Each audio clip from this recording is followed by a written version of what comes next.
Hi guys, welcome to fifth part of the Arduino tutorial. In this video we will be working on the servo motor. The components required for this tutorial are Arduino, cable, servo motor. We are using SG90 servo motor, but you can use any motor, and some jumpers. These servo motors are completely different from normal DC motors, because in this kind of motors you can control each and every degree or step to the series of clock signals. From the graph, you can see that these are the series of signals, and the degree depends upon the time duration of the signal. Here we can see that if the pulse width is 1 millisecond it's in 0 degrees. And if the pulse width is 1.5 milliseconds it will go to 90 degrees. And similarly with 2 milliseconds it will go to 180 degrees. So you can change it to any degrees in between these values. If we consider this theory and if we start writing the code, we need to do a lot of calculations for this pulse width. That's very difficult. In order to prevent this difficulty, there is a server library which makes our work easier. And we can easily write a code. If you consider any servo motor, it will be having 3 terminals like. The red color will be always positive. We need to connect to 5 volt. Brown color is negative, which is ground. The third one is the orange colored wire, the signal pin, which we need to connect to the digital pin of the Arduino board. So in my case, I'm connecting to pin number 7.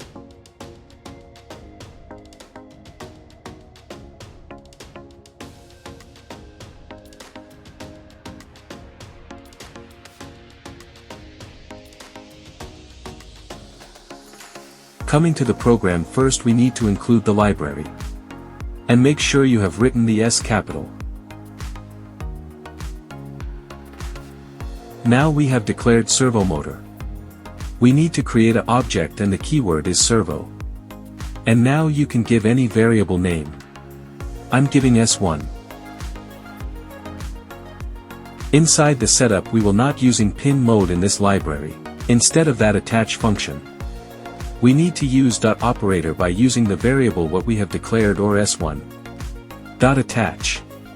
And inside the parenthesis, we need to mention the pin in which you have connected the motor. So we have connected to 7. So in case of other tutorials we have used digital write and analog write. But in the case of servo motor is different. Here we need to write dot operator. S1 dot write. And inside the parenthesis the value refers to the degree. So whatever the degree you mentioned inside the parenthesis, the servo motor will go and stop to that degree. So now I'll give it as 90. Now let's save this. If you upload this program it will go and stop the 90 degrees. We need some delay.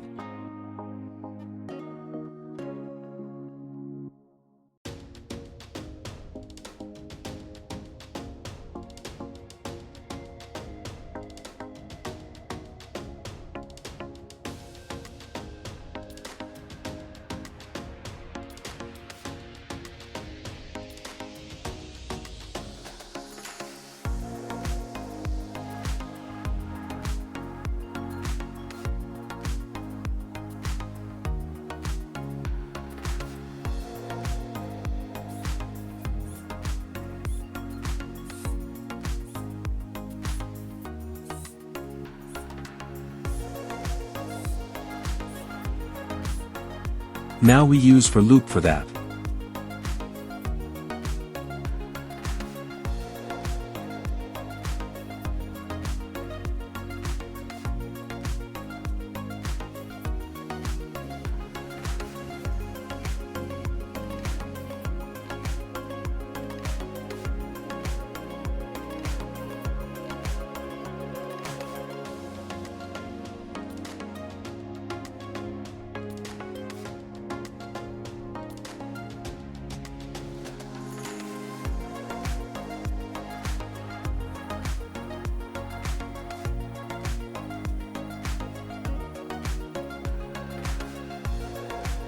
I hope you guys got some information about the servo motor.